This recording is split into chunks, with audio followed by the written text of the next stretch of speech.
अस्सलाम वालेकुम, good morning. Welcome welcome. अच्छा, आज लग रहा था जैसे काम पे ना पहुंच सके क्योंकि कोई जबरदस्त किस्म का एहतजाज हो रहा है। वो क्या हो क्या रहा है वैसे? भाई, बिजली की तवील बंदिश के खिलाफ कराची में पंजाब कॉलोनी के मकीन एहतजाज कर रहे हैं, जिसकी वजह से बहुत सारे इलाके जो अतराफ में हैं वहाँ पर ट्रैफिक का शदीद दबाव है, वहाँ पर कंटेनर्स भी जाम हैं। सो कई मील लंबी कतारें हैं। लिहाजा आप मेरी तरह गलती ना कीजिएगा, बिकॉज होती है ट्रैफिक सुबह जितनी नॉर्मल होती है, लेकिन आज तो it was kind of unprecedented traffic. तो अगर आपने निकलना है और अभी अगर आप भी निकल रहे हैं और हमें देख रहे हैं निकलने से पहले, तो निकल जाएं क्योंकि आज तो देर होगी। थोड़ा पहले निकलें, जाहिर है वक्त से काफ़ी पहले।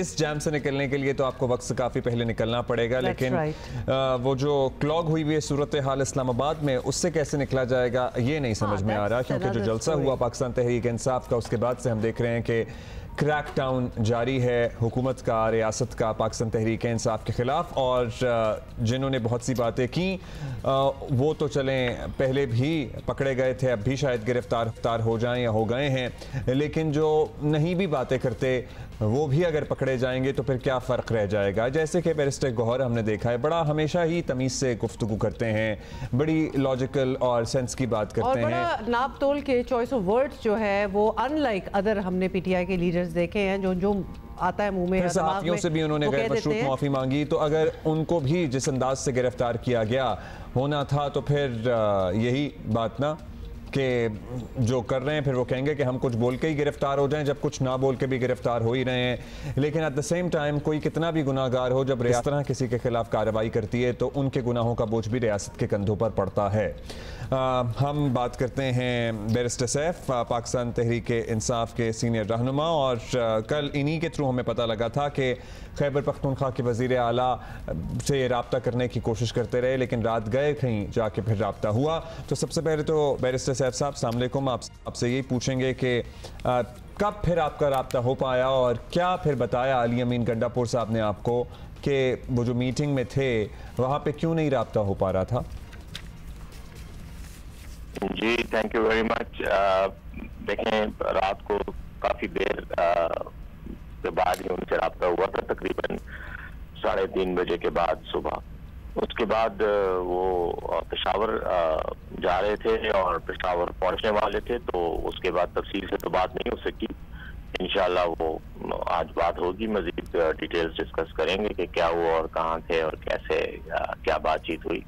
लेकिन बहरहाल वो तकरीबन शाम 6:30-7 बजे के बाद से मुकम्मल तौर पे इनकम्युनिकेटेड थे, कोई रब्ता नहीं हो रहा था, फ़ोन वगैरह ऑफ थे। तो तफसीलात तो बहरहाल वो बाद में डिस्कस होंगी, मेरे पास खुद भी इस वक्त तमाम तफसीलात नहीं है, लेकिन बहरहाल जो हुआ था वो आपके सामने है। आप कह रहे हैं इनकम्युनिकेटो थे, काफ़ी घंटे भी गुजरे उसमें, लेकिन ऑब्वियसली सीएम साहब अकेले तो नहीं होंगे, तो इर्द गिर्द और भी उनके सेक्रेटरीज, उनका स्टाफ होगा, किसी से भी रब्ता नहीं हो रहा था? जी, ये तो मैंने कल रात को ही वजाहत कर दी थी कि उनके पास उनके साथ 2 अफराद थे, एक सिक्योरिटी के थे और एक ड्राइवर था, तो उन दोनों के भी फ़ोन बंद थे और उनसे भी रब्ता नहीं हो पा रहा था। अच्छा, अभी तक आपके पास आ गए हैं नाम कि आपके जितने रहनुमा पार्लियामान से या तो गिरफ्तार हुए हैं या फिर उसके बाहर से गिरफ्तार हुए हैं, कौन कौन हैं? प्रोमिनेंट लीडर ज़ाहिर है उनका तो तस्करा हो रहा है, क्या और भी आपके पास इत्तलात हैं? शहरों में क्रैकडाउन जारी है? क्रैकडाउन तो देखें 7 सितंबर रात से ही शुरू हो गया था। जलसा 8 सितंबर को था, लेकिन रात से इस्लामाबाद को, मैं तो चूंकि खुद इस्लामाबाद में था, तो इन्होंने लॉकडाउन शुरू कर दिया था कंटेनर्स के जरिए, और उसके बाद रात को छापे भी मारने शुरू कर दिए थे। इस्लामाबाद में हमारे पीटीआई के जो लीडरशिप है, जितने भी तंजीमी लीडर्स हैं उनको भी, और पंजाब के मुख्तलिफ इलाकों से भी गिरफ्तारियां शुरू कर दी थी। हमारे कुछ लोग पंजाब के मुख्तलिफ इलाकों से रात को ही पहुंच गए थे और इधर उधर छुपे हुए थे ताकि गिरफ्तारी से बच सकें।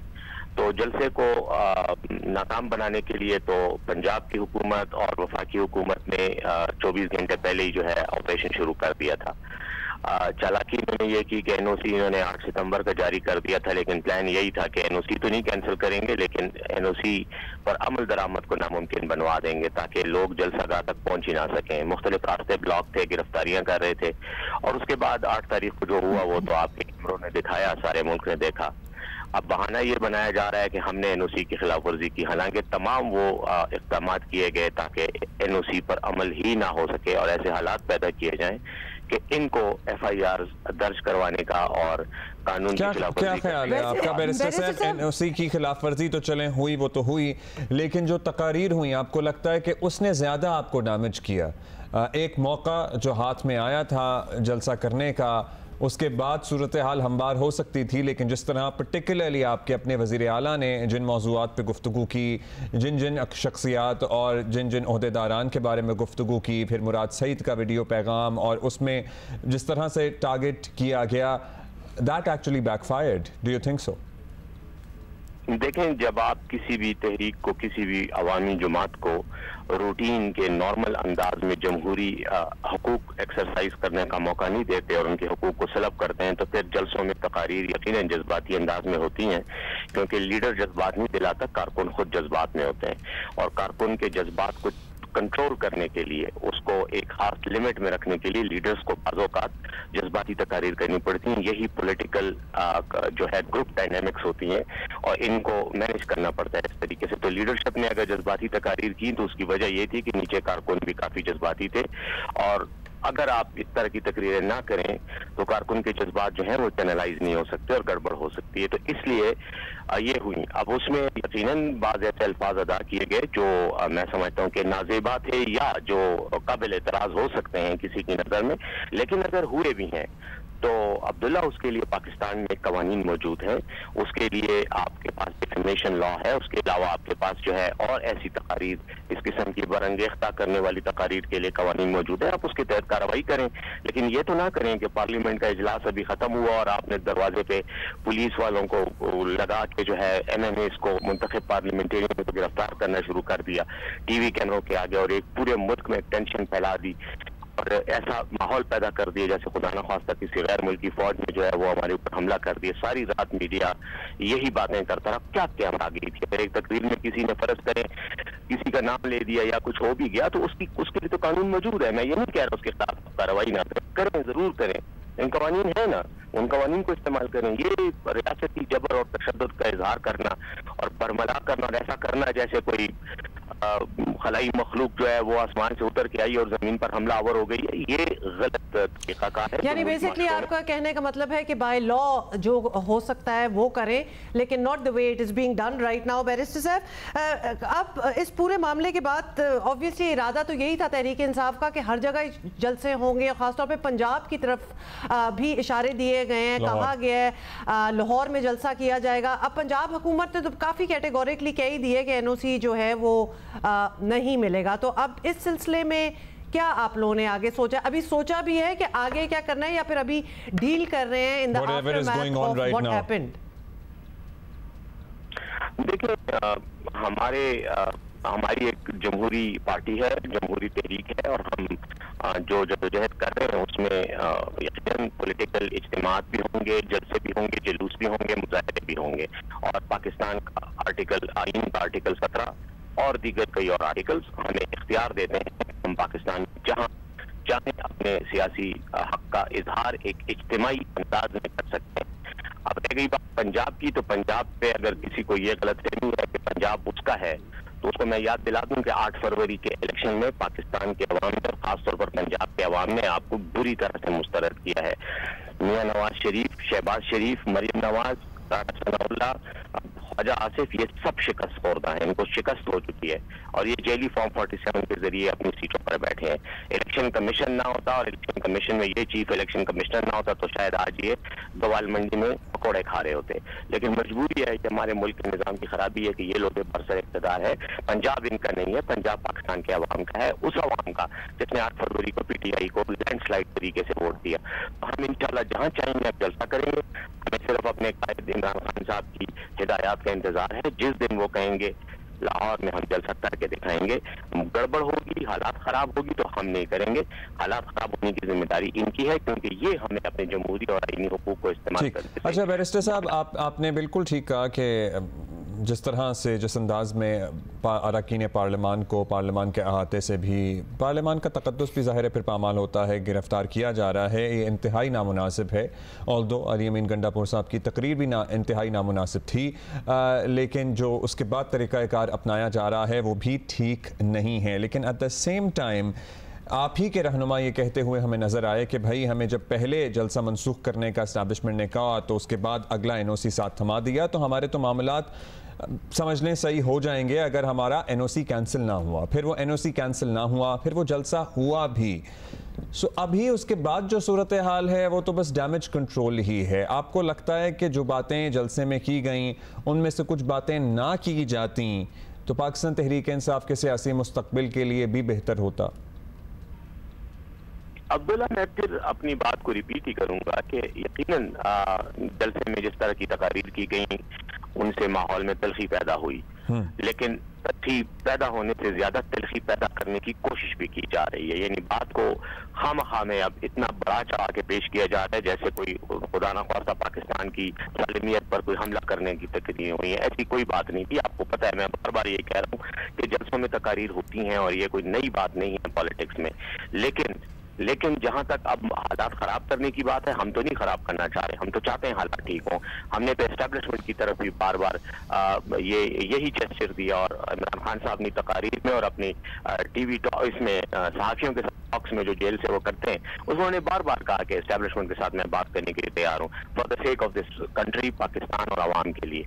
अब अगर फर्ज करें मौजूदा हुकूमत पाकिस्तान तहरीक इंसाफ में और एस्टेब्लिशमेंट में दूरियां बढ़ाने के लिए बाय डिजाइन कोई स्ट्रेटेजी फॉलो कर रही है, जैसे कि वो कर रही है, जिसके बारे में मैंने कल भी कहा है, आज भी कह रहा हूँ आपके प्रोग्राम में कि इनका तो मफाद ही इसी में है कि PTI और एस्टेब्लिशमेंट के दरमियान दूरियां हो, तलखियां हो, ताकि एक सियासी स्पेस मिले और उस स्पेस को ये फिल कर सके, क्योंकि एक्चुअली लेजिटिमेट तरीके से अवामी और सर आपको क्या लगता है, मतलब औरों ने तो क्या ही करना है? जो मुराद सईद साहब की वो जो नज़्म थी, शेर व शायरी थी, और उसके बाद जो अमीन गंडापुर साहब की तकरीर के मुतअद्दिद हिस्से, एक नहीं है, एक तो वो CM पंजाब को तनकीद का निशाना बनाते रहे, वो भी इंतहाई गैर मुनासिब अंदाज में, उसके बाद सहाफ़ियों को, इसके बाद इदारे और इदारे की पॉलिसियों और जो अहम ओहदेदारान हैं उनको, और कोई क्या करेगा जब आप लोग खुद ये करने पर तुले हुए हैं? तो ये भी तो सोचना चाहिए ना। हम सोच रहे हैं ना, बिल्कुल आप बच्चे बड़े अच्छे अंदाज में दावत फिक्र दे रहे हैं और हम ये सोच रहे हैं कि अली अमीन साहब को ऐसी तकरीर नहीं करनी चाहिए थी। लेकिन मैं फिर वही बात करूंगा जो अभी थोड़ी देर पहले मैंने हुमा की बात के जवाब में की कि उसके लिए कानून मौजूद है ना, आप कानून के तहत कार्रवाई करें। ये तो नहीं है ना कि आपने अभी टीवी टॉक शो में फर्ज करें कोई ऐसी बात कर दी जो मुझे नागवार गुजरी और मैं डंडे लेके आ जाऊं और दरवाजे के बाहर खड़े होकर आपको मारने के लिए मुंतजिर रहूं। ऐसा तो नहीं है ना, एक कानून है।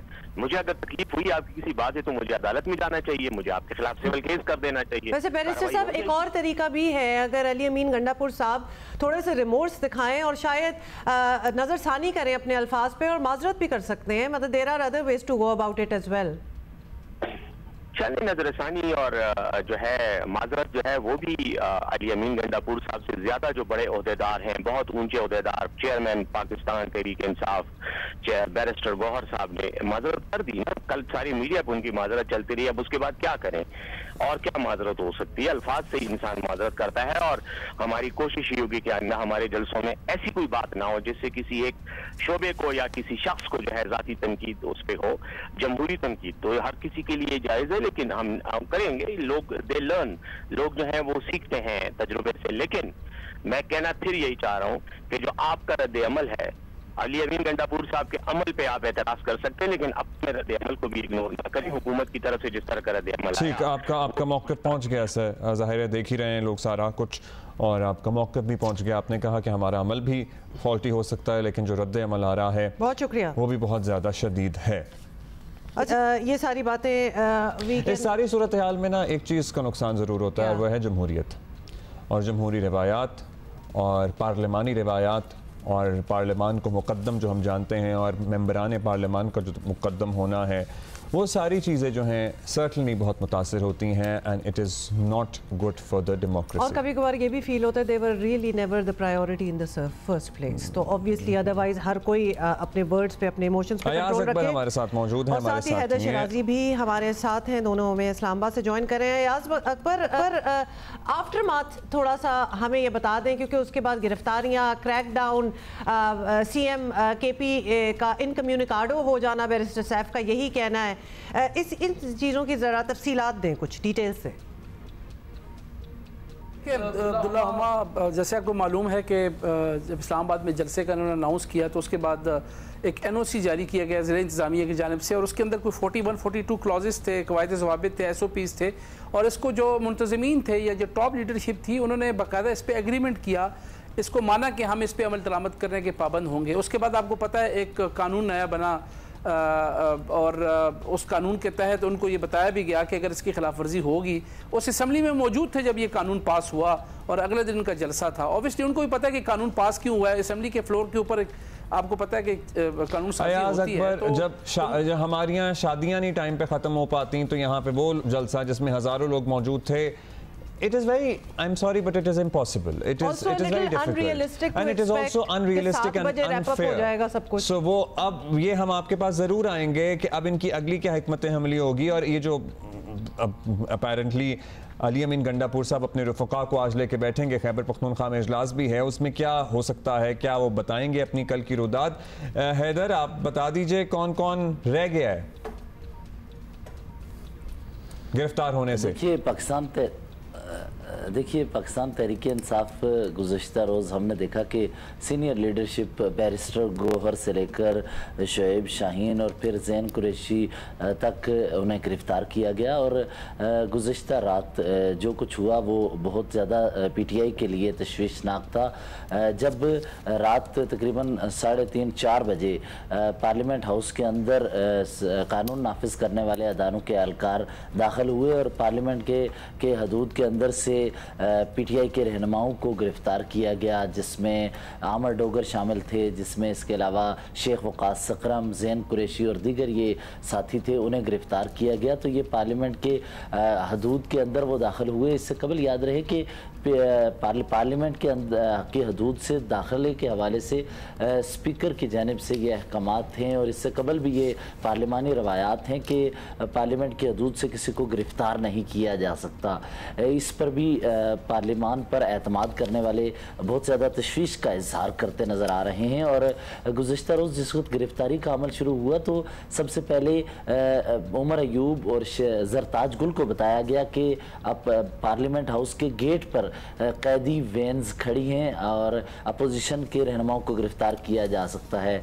फौरी तौर पर जिस वक्त उमर अयूब को इल्म हुआ तो उन्होंने और जरताज गुल ने फैसला किया कि वो अपने आप को सेफ एग्जिट के लिए कोई रास्ता अपनाए। उन्होंने तो वहाँ से वो निकल आए, लेकिन उसके अलावा फिर शेर अफसल मरवत जो हैं वो बाहर निकले तो पार्लियामेंट के गेट से ही उन्हें गिरफ्तार किया गया। फिर बैरिस्टर गोहर ने कानूनी टीम को पार्लियामेंट के अंदर बुला लिया और उनके साथ मशावरत की, असद कैसर और दीगर पार्टी के रहनुमाओं से मशावरत की। तो उसके बाद उन्होंने फैसला किया कि वो भी गिरफ्तारी देते हैं। वो बाहर आए, गिरफ्तारी दे दी। फिर शाम 6 से लेकर रात 12:30 बजे तक मेंबरान असम्बली पार्लियामेंट के अंदर ही रहे। 12:30 बजे के बाद ऑपरेशन की इब्तिदा हुई। पहला मरहला था कि पार्लियामेंट की लाइट्स को ऑफ कर दिया गया, जिसके बाद चंद अफराद जो कि कानून नाफिज करने वाले अदारों के अफराद थे, गाड़ियों के हमरा पार्लियामेंट के अंदर गए गेट 1 से और उन्हें जो अंदर मौजूद अफराद थे उनको हिरासत में लिया। और काबीना सेक्रेटरीट का एक और दूसरा रास्ता है जो ऐवान सदर की तरफ से निकलने वाले रास्ते के साथ ही शाराए दस्तूर पे आकर टच होता है, वहाँ से वो दूसरे दरवाजे से फिर इन रहनुमाओं को लेकर निकले हैं। तो इसके अलावा अदालत में पेश किया जाएगा आज चकजई ने जी अदालत में पेश किया जाएगा।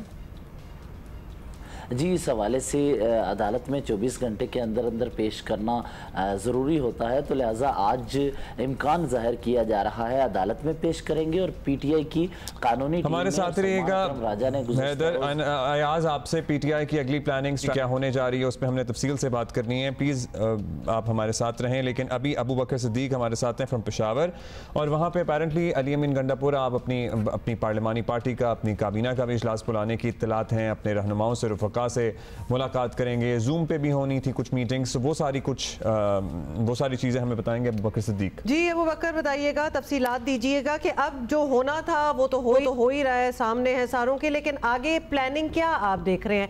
पेशावर में क्या जिसको कहते हैं ना माहौल है, और क्या लग रहा है कि क्या होने वाला है?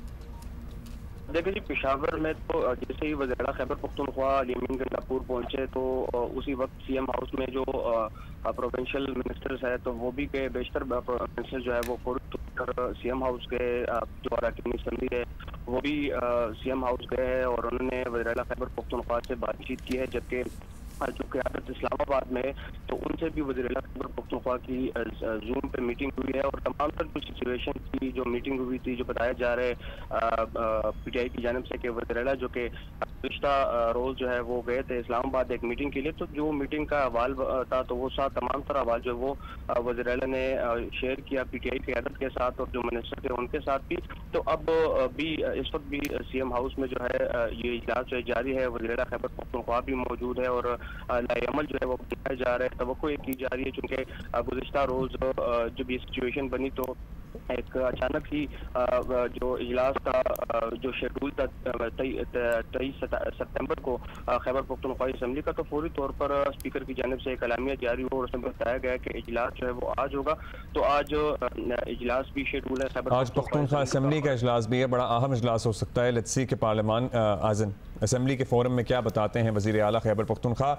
Ayaz is also with us. Ayaz, हम आगे की प्लानिंग, अच्छा अयाज, हमारी अभी बैरिस्टर साहब से भी जब बात हो रही थी तो हम पंजाब के हवाले से प्लानिंग का ज़रूर उनसे पता कर रहे थे, क्योंकि प्रिटी मच इतना कैटेगोरिकली तो नहीं, लेकिन पंजाब हुकूमत ने भी NOC नहीं देने का ऐलान किया है और यहाँ PTI की क़यादत ने ये ऐलान किया है कि हम तो जाएंगे और हमारा हक है और हम तो वहाँ अपना जलसा करेंगे। अब इतवार के सारे मनाजिर देखते हुए क्या हुआ है, उसके बाद कल जो गिरफ्तारियां हुई हैं, आप किस तरह देख रहे हैं ये अयाज बात आगे कैसे जाएगी? Ayaz, can you listen, can you hear us? जी, मैं आवाज़ क्लियरिटी के साथ नहीं, लेकिन अगर मैं हुमा पूछना चाह रही कि बात किस तरफ जाएगी थी, बात मुझे समझ आई है। देखिए जी, ये कल दिन को ही हमें पता लग गया था कि जब ये एक इस्लामाबाद पुलिस की तरफ से जब प्लानिंग की गई कि जो नया कानून के तहत 3 थानों के अंदर जो है वो मुकदमा जब दर्ज किए जा रहे थे, तो हमें पता लग गया था कि इन्होंने एक कार्रवाई करनी है और ये सबसे अच्छा प्लेटफॉर्म था। असम्बली के अंदर सब लोग गैदर थे, तो वहाँ से उन्होंने आगाज़ किया। अब ये बात उस वक्त जानिए कि अब जो मौका मिल गया है पाकिस्तान तहरीक इंसाफ की लीडरशिप की जानिब से, अब 9 मई के बाद एक ऐसा वाक़या जिस पे ना सिर्फ उन्होंने एक कानून को तोड़ा जो एक नया कानून बनाया, इसके साथ साथ उन्होंने वहाँ पर जो तकारीर की और जो गुफ्तगू की उसको लेकर के अब हुकूमत के पास काफ़ी कुछ है पाकिस्तान तहरीक इंसाफ के जो इस वक्त लीडरशिप है उनके खिलाफ कार्रवाई करने का या उनको मज़ीद प्रेशराइज करने का। अब देखिए, पंजाब भर में ये रात को जो आपने पूरा सारा मामला देखा, ये इस्लामाबाद की हद तक था। अब आज से पंजाब भर में भी ये क्रैकडाउन शुरू किया जा रहा है और जितनी पंजाब की टॉप लीडरशिप है उनको भी हमारे पास जो ज़राए हैं उनको बताना है कि उनके खिलाफ भी बाज़ाब्ता कार्रवाई शुरू करने लगी। हमाद अज़हर को इस वक्त जो है वो टारगेट किया जाएगा, क्योंकि वो काफ़ी अरसे से मंजर आप से गायब थे, आते हैं किसी एक इवेंट पर उसके बाद गायब हो जाते हैं। तो पुलिस बाकियों को भी वैसे हमाद अज़हर से कुछ ट्रेनिंग लेनी चाहिए गायब होने की, क्योंकि वो पकड़ में नहीं आते या फिर उनको नहीं पकड़ा जाता। इसमें अब्दुल्ला, जो हमारे पास इतलात यही कि इसमें कई ऐसे लोग हैं जो KP में ही रहते हैं और वहाँ से आने के बाद एक इवेंट कवर करने के बाद, क्योंकि इस्लामाबाद और खैबर पख्तूनख्वा ये नेटवर्क जब क्रॉस करते हैं तो हार्डली 30 मिनट्स की या 35 मिनट्स की ड्राइव है, मुख्तलिफ रास्ते हैं आपको पता है। तो वो यहाँ से वो लोग जो अभी तक आप समझते हैं हमाद अज़हर साहब जैसे लोग हैं, ये KP में ही रह रहे हैं ज़्यादातर, ताकि इनको आपको पता है उनकी अपनी गवर्नमेंट है, वहाँ पे कोई इनको प्रॉब्लम नहीं है। सेफर है तो इस तरह के कई ऐसे लोग हैं जी, तो खैबर पुख्तनख्वा में वो यहाँ आते हैं और एक्टिविटी करने के, इससे पहले भी वो इस्लामाबाद आए थे, जो पीटीआई के सेक्रेटेरिएट में उन्होंने वहाँ पर एक्टिविटी में हिस्सा लिया और उसके बाद जब पुलिस वहाँ पहुँची तो वो वहाँ से गायब हो चुके थे। अब ये मजीद क्रैकडाउन सख्त होगा, अब इस कानून के तहत कोशिश होगी इंतज़ामिया की कि इनके खिलाफ जो है वो कार्रवाइयाँ की जाए, इनको सजाएं दिलवाई जाएँ, ताकि दोबारा से, और दूसरा एक प्रेसिडेंट सेट हो गया कि अब अच्छा अयाज, क्योंकि आपको उस वक्त आवाज नहीं आ रही थी, लेकिन हम एक्चुअली अगला भी जो लाहे अमल है खासतौर पे पंजाब जाने के जो बड़े ऐलानात भी हैं, जिस पे अभी बैरिस्टर साहब ने कहा हमें कि हम करना तो चाहेंगे, लेकिन अगर हालात खराब होंगे तो नहीं भी करेंगे। लेकिन कोई आपको लग रहा है कोई प्लानिंग अभी, या फिर वो मैनेज कर रहे हैं जो इस वक्त हो रहा है? हाँ, डैमेज कंट्रोल एक तो कर रहे हैं, एंड ऑल्सो कहाँ थे कल सीएम के पीके, और कोई गिरफ्तारी की कोशिश की गई थी इस्लामाबाद पुलिस की तरफ से उनकी, क्योंकि दावा तो था इनिशियली पीटीआई। नहीं अब्दुल्ला, ये देखिए, चीफ मिनिस्टर जो होता है वो आपको पता है सूबे के एग्जीक्यूटिव, मतलब उसकी ऐसी पोजीशन है कि उसको इतनी आराम से आप जाके गिरफ्तार नहीं कर सकते। वो कल रात से हमारे पास इतला थी, वो केपी हाउस में मौजूद थे और ये सारा मामला वो टीवी पे देख रहे थे, कोई इजलास नहीं हो रहा था। ही वॉज सिटिंग विद उनके अपने 2-4 दोस्त थे, उनके साथ बैठ के सारा मामला देख रहे थे, उनको पता था कि बाहर क्या हो रहा है। और क्योंकि केपी हाउस जो जुरिस्डिक्शन बनती है खैबर पुख्तनख्वा की, जितने भी यहाँ इस्लामाबाद में सिंध हाउस है, बलूचिस्तान हाउस है, उसके अंदर जुरिस्डिक्शन नहीं है इस्लामाबाद पुलिस की, वो इंटर नहीं हो सकते जब तक उनको। लेकिन बैरिस्टर साहब को तो वो नहीं मिल रहे थे, क्योंकि वो कह रहे थे वो इनकम्युनिकेटो हैं, हम तो उनको कॉलिंग कर रहे हैं, इनफैक्ट उनके साथ जो उनके साथी हैं उनके फोन भी बंद हैं। तो एक वो सीन तो वही बन गया था जैसे किसी को पता नहीं है कि वो किधर है। नहीं, उनको सबको पता था, हमें भी पता था, बाकी सबको भी पता था, सब मीडिया को पता था वो केपी हाउस में। मैं यहाँ बैरिस्टर साहब की बात पे बात करना चाह रहा था, मैं सुन रहा था, वो कह रहे हैं जी कि कानून मौजूद है तो कार्रवाई करें, तो यही कानून होता है। और कैसे कानून ने कार्रवाई करनी होती है कि उनके खिलाफ जो उन्होंने एक्ट किया उसके खिलाफ मुकदमा दर्ज हुआ, उस मुकदमे को अयाज तो कह रहे हैं कि वो केपी हाउस में थे और सबको पता था वो कहाँ हैं। तो बैरिस्टर सैफ तो अभी भी हमारे शो पे भी 10 मिनट पहले ये कह रहे थे कि मैं तो उनसे राब्ता ही नहीं कर पा रहा था। हैदर, आपके पास क्या इत्तलात थी, कहाँ थे वो, और क्या किसी ऐसी जगह थे जहाँ जामस थे, मोबाइल फोन नहीं चल रहे थे, ये भी इत्तलात हैं? देखिए, गुज़श्ता रोज़ जिस वक्त गिरफ्तारियाँ शुरू हुई उसके बाद से फैसल अमीन गंडापुर जो कि उनके भाई हैं और अली अमीन गंडापुर की टीम के साथ मैं राब्ते में था, तो इस दौरान वो बताया जा रहा है कि एक मीटिंग के लिए गए, उसके बाद उनका के साथ राब्ता नहीं रहा।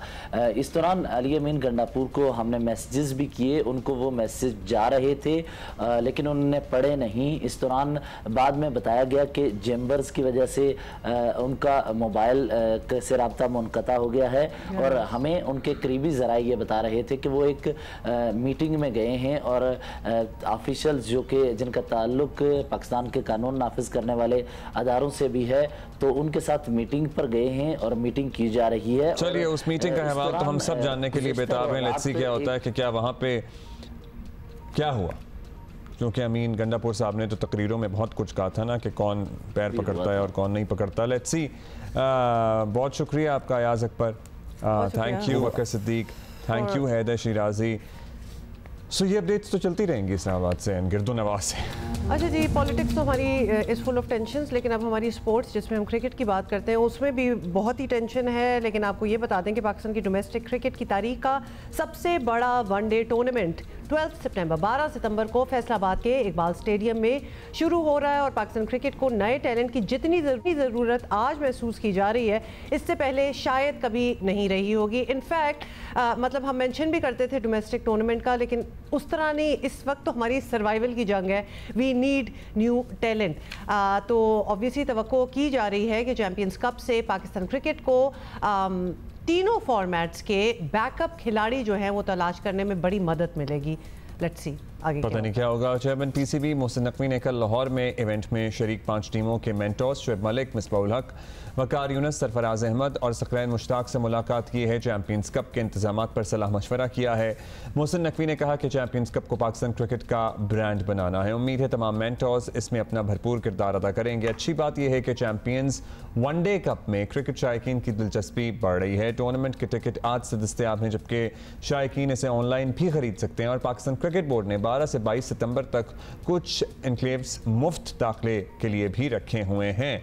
हमारे deputy sports editor Faizan Lakhani हमारे साथ मौजूद हैं। बहुत सी हमने बातें की, बहुत से हमने तज्जिया तबसरा किया कि भाई 4 डे इवेंट होना चाहिए था। आगे हमारी इंग्लैंड की सीरीज़ आ रही है, जो कि indeed a very important test series है। उससे इस वनडे के टूर्नामेंट का क्या ताल्लुक है या इससे क्या फ़ायदा होगा, लेकिन चलिए अब ये हो रहा है। हाँ, लेकिन हमें ये इसी बात से स्टार्ट कर देते हैं कि हमें कितनी ज़रूरत है इस वक्त इस टूर्नामेंट की। अच्छा, फिर से हाँ। देखिए, जाती तौर पर तो मैं इस राय से ज्यादा इत्तेफाक करता हूँ कि अगर इस विंडो में रेड बॉल की क्रिकेट हो जाती तो ज्यादा बेहतर होता। बट चले, कुछ क्रिकेट हो रही है तो ये भी बेहतर है। लेकिन आपने एक बात की कि नया टैलेंट मिलेगा, हमें बहुत ज्यादा जरूरत है नए टैलेंट की, और यकीनी तौर पर इस टूर्नामेंट से नया टैलेंट मिलेगा। बट साथ साथ ये भी जरूरी है कि उस नए टैलेंट को आगे आने के लिए भी प्रॉपर पास में मिले। हुरैरा मुसलसल परफॉर्म करते आ रहे हैं बट बेंच पे ही हैं। कामरान गुलाम मुसलसल परफॉर्म करते आ रहे हैं बट बेंच पर। इस तरह बहुत सारे प्लेयर्स हैं। ये ना हो कि जो इस इवेंट के परफॉर्मर्स हो वो भी फिर बेंच को ही गर्म करते रहे। ये बड़ी इंपॉर्टेंट आपने फैजान बात की है कि नया टैलेंट। चले, हमारे पास 5 नए लड़के आ गए जिनका नहीं पता था किसी को, उनका हम क्या करेंगे is a very important question. क्या हम उन्हें इंग्लैंड के खिलाफ सीरीज में डाल देंगे? नहीं, ये तो वनडे खेल के आ रहे हैं, तो हम टेस्ट में कैसे आजमाएंगे? क्या हम champions trophy is like 5 months down the lane. क्या हमारे पास 5 महीने इतने काफी हैं कि हम उन्हें इस काबिल बना लें या इस काबिल समझें कि उनको शामिल कर लें? तसल्ली के लिए है कि हम आइडेंटिफाई कर रहे हैं कि हमारे पास बड़ा अच्छा टैलेंट है। क्या करेंगे हम उनका? देखिए, जो अगर जो फ्रेश टैलेंट अभी नजर आएगा तो उसको हम इमीडिएटली तो इंटरनेशनल में नहीं डालना चाहिए। मैं ये समझता हूँ कि देखिए, हमारी डोमेस्टिक ठीक है, उसका स्टैंडर्ड है, बट डोमेस्टिक और इंटरनेशनल क्रिकेट के दरमियान का जो ब्रिज है ना, वो भी बहुत जरूरी है। इन जो प्लेयर्स यहाँ पर आइडेंटिफाई हो, ज्यादा जरूरी यह है कि वो शाहीन के साथ बहुत सारे टूर्स करें। जो अंडर एज लड़के हो, जो अंडर 19 लड़के हो, जो एज ग्रुप के लड़के हो, वो अपनी एज ग्रुप की क्रिकेट इंटरनेशनल टूर्स उसके ज्यादा से ज्यादा हो, ताकि बाय द टाइम वो इंटरनेशनल क्रिकेट में आए वो एक कंप्लीट प्रोडक्ट बनकर पाकिस्तान को सर्व करने के लिए रेडी हो। ऐसा नहीं करना चाहिए कि 2 अच्छी परफॉर्मेंसेस हो, वो हाईलाइट हो परफॉर्मेंस, और अचानक फिर इतनी लाइमलाइट में आ जाए कि वो उस ओकेजन का जो मैग्नीट्यूड है उसको ही ना संभाल सके। हमने माजी में ऐसा बहुत मर्तबा देखा है कि 1-2 परफॉर्मेंसेस की बेस पे हमने प्लेयर को खिला दिया और फिर उसके बाद हमने देखा कि वो प्लेयर डाउन द हिल ही आया है। तो प्रॉपर प्लेयर डेवलपमेंट की जानिब बढ़ना चाहिए। इसको पाकिस्तान क्रिकेट के प्लेयर डेवलपमेंट का एक 5वें का हिस्सा होना चाहिए, जिससे आप क्लब क्रिकेट हो, रीजनल क्रिकेट हो, उसके बाद फिर ये एक स्टेज आएगा जिसको हम चैंपियंस कप का नाम दे रहे हैं। उसके बाद इससे हम कह रहे थे जी हम चैंपियंस ट्रॉफी की तैयारी के लिए ये कर रहे हैं, इससे हमें आपको लगता है चैंपियंस ट्रॉफी में कुछ मिल जाएगा इससे, और उसमें हम एडजस्ट भी कर लेंगे। इससे हम कैसे 5 महीने में किसी को चैंपियंस ट्रॉफी के लिए तैयार कर लेंगे? देखिए, अभी तो हम फॉर्मेट मिक्सचर में ना, अभी वनडे हमें आगे जाके खेलना है। अभी तो हमारी टेस्ट क्रिकेट बाकी है, का भी मसला है। इंग्लैंड से हमारे टेस्ट सीरीज होने, अगर हमारा सारा फोकस अगर अभी व्हाइट बॉल क्रिकेट पर आ जाएगा तो फिर मुझे खदशा अपनी जगह बहरहाल मौजूद है कि क्या फिर व्हाइट बॉल से फिर इमीडिएटली हम रेड बॉल पर गेयर शिफ्ट कर पाएंगे। क्योंकि जब हम बांग्लादेश की सिर्फ पाकिस्तान टीम हारी थी तो ये बातें बड़ी हुई थी कि हमने पिछले 8-10 माह से रेड बॉल क्रिकेट नहीं खेली। तो भाई अब भी नहीं खेल रहे, रेड बॉल खेलते हैं, बट तो अब ठीक है, क्रिकेट हो रही है। कुछ ना होने से बेहतर जरूर है कि क्रिकेट हो रही है। अगले आने वाले दिनों की प्लानिंग है, चैंपियंस ट्रॉफी की प्लानिंग है। ज्यादा इंपॉर्टेंट ये है कि जो प्लेयर पाकिस्तान क्रिकेट टीम के हैं, जिनसे रन नहीं हो रहे या जिनसे विकेट नहीं ली जा रही, जो बड़े नाम है पाकिस्तान क्रिकेट के, जिनके या पाकिस्तान क्रिकेट की जो आप कोर कह लें, जो पाकिस्तान क्रिकेट की उनसे परफॉर्म नहीं हो पा रहा पिछले हम काफी अर्से से देख रहे। तो ये टूर्नामेंट जिसमें एक अच्छा कॉम्पिटिटिव एनवायरनमेंट होगा, जहां उन प्लेयर्स को ये कह लें कि अपनी रिदम बहाल करने का मौका मिल सकता है, अपना लॉस्ट कॉन्फिडेंस बहाल करने का मौका मिल सकता है, चाहे बाबर हो चाहे शाहीन हो। फैजान, अब इन्होंने मेंटोर्स में मतलब सब कुछ ही डाल दिया, वकार यूनुस से लेके सरफराज तक, बीच में Saqlain, Shoaib Malik, they have put in everything. अब टास्क क्या है कि अब ये इस टूर्नामेंट को देख रहे हैं, रॉ टैलेंट ढूंढ रहे हैं, क्या इनके टॉप 3 एजेंडा पे क्या पॉइंट्स हैं, what are they there to do? देखिए चैंपियंस कप तो रॉ टैलेंट के लिए तो नहीं है, जो रॉ टैलेंट जो आपका पीछे से परफॉर्म करके आ रहा है और वो फिल्टर होके फिर इस चैंपियंस कप में आगे जो चैंपियंस ट्रॉफी होगी उसमें जाके खेलेगा। तो ये यहाँ आके प्लेयर आप ये कह लें कि उनके फिल्टर होने का ये पहला मरहला होगा।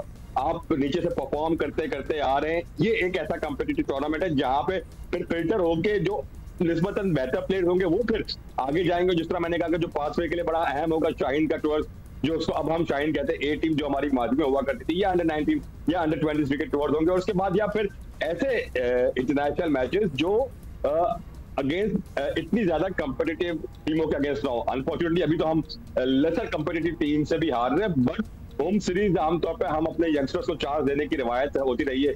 होम टेस्ट सीरीज हो, साइड मैचेस हो, उसमें इस तरह के परफॉर्मर्स को मौका दे ताकि बतदरीज धीरे धीरे धीरे धीरे वो एक सेटअप में इंटीग्रेट हो आहिस्ता आहिस्ता।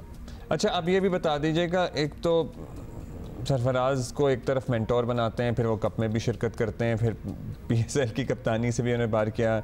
सो कैसे रॉ टैलेंट आएगा, एक तो ये बात। दूसरा, ये फैसलाबाद की जो विकेट है उसकी कोई रेपुटेशन बहुत अच्छी नहीं है। ये भी आरा सामने आ रहे में बड़ी अच्छी होती थी, आ रही थी कि भाई थोड़ी सी डेड सी पिच है, तो वो ठीक है? आपको लगता है कि it's the right venue for this tournament? देखिए ये भी तो पाकिस्तान क्रिकेट के लिए जरूरी है कि दीगर वेन्यूज को अपने ये कह लें कि बुके में दोबारा ऐड करें। फैसलाबाद काफी अर्से से नेग्लेक्ट होता आ रहा है, बड़ा कोई इवेंट फैसलाबाद में नहीं हुआ तो फैसला। पर आपने रिसेंटली वीडियोस देखी है किस तरह प्रैक्टिस सेशंस के दौरान भी ट्राइकिन उमड़ आए अपने प्लेयर्स को देखने के लिए, उनके लिए चीयर्स कर रहे हैं। अभी रिसेंटली एक बड़ी वीडियो वायरल हुई है, बाबर आजम हालांकि परफॉर्म नहीं कर रहे हैं, फिर भी उनका फैन बेस इतना पक्का है कि वो फैसलाबाद में उनके लिए जमा है, उनको देख रहे हैं, उनके लिए चीयर कर रहे हैं। प्रैक्टिस सेशंस में फैंस मौजूद हैं, तो फैसलाबाद के फैंस के लिए एक अच्छा मौका है। फैंस के लिए तो बेहतरीन है। जो जिले इंतजामिया ना फैसलाबाद की, उनके पास भी ये मौका है। आप इस इवेंट को एक इस तरह से ये कह लें कि एक रिहर्सल भी हो सकती है कि आइंदा फैसलाबाद को इंटीग्रेट करें, जैसे कि होते थे एक जमाने में मैचेस। ट्रू।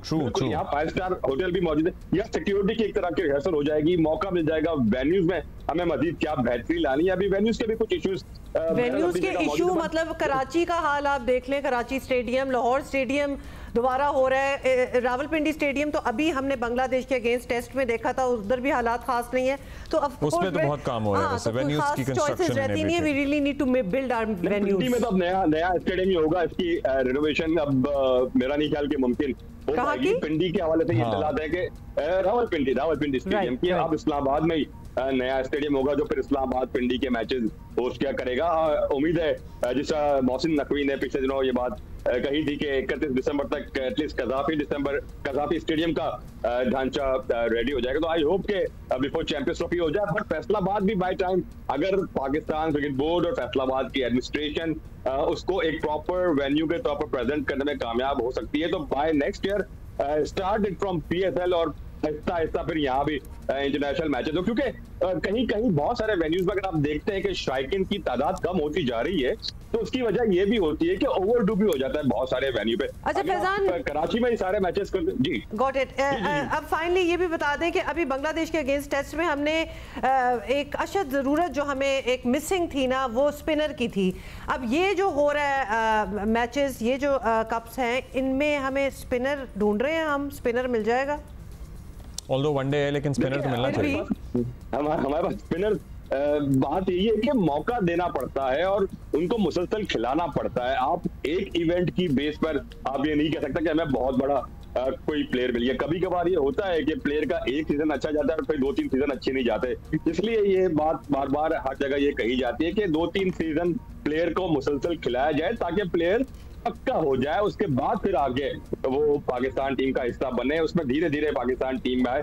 हुरैरा जो हमारे बैटर है उसकी मैं बात अक्सर करता हूँ क्योंकि वो मुसलसल परफॉर्म करते आ रहे हैं, उनका चांस बनता है। मुबस्सिर एक ऐसे प्लेयर है जो हमारे एक अच्छे ऑलराउंडर साबित हो सकते हैं रेड बॉल क्रिकेट में। तो मुबस्सिर को आने वाले वक्तों में रेड बॉल क्रिकेट में अगर चांस मिलता है तो he can be a very good addition. वो बैटिंग में भी रन कर सकते हैं, बॉलिंग में भी काफी इफेक्टिव साबित हो सकते हैं। इस तरह के कामरान गुलाम को जिस तरह हम अक्सर बात करते रहे, रन करने के बावजूद भी वो बेंच पे रहे, तो वो प्लेयर जो पिछले 3-4 सीजन से रन करते आ रहे, धीरे धीरे उनको लेकर आए। एक और स्पिनर पाकिस्तान के सेटअप में आ रहे थे, आरिफ याकूब, अच्छा टैलेंट उन्होंने शो किया व्हाइट बॉल क्रिकेट में, बट अनफॉर्चुनेटली चैंपियंस का वो मिस करेंगे because of fitness test pass नहीं कर पाया। तो ये चीजें भी अब अगर कल्चर का हिस्सा बना रहे हैं फिटनेस को, प्लेयर्स की फिटनेस को, तो फिर इसको पक्का इंश्योर करें कि चाहे बाबर आजम हो चाहे आरिफ याकूब हो, फिटनेस में अगर नहीं है तो फिर हर किसी के साथ एक ही यार्डस्टिक हो।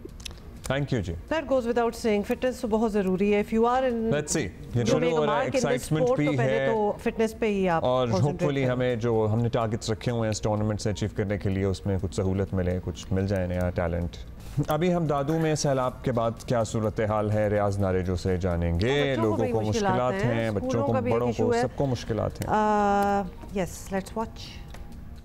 जी बिल्कुल, मैं भी दादू ज़िले की तहसील जोही के इलाके कच्छ के सैलाब मुतासर इलाकों में मौजूद हूँ।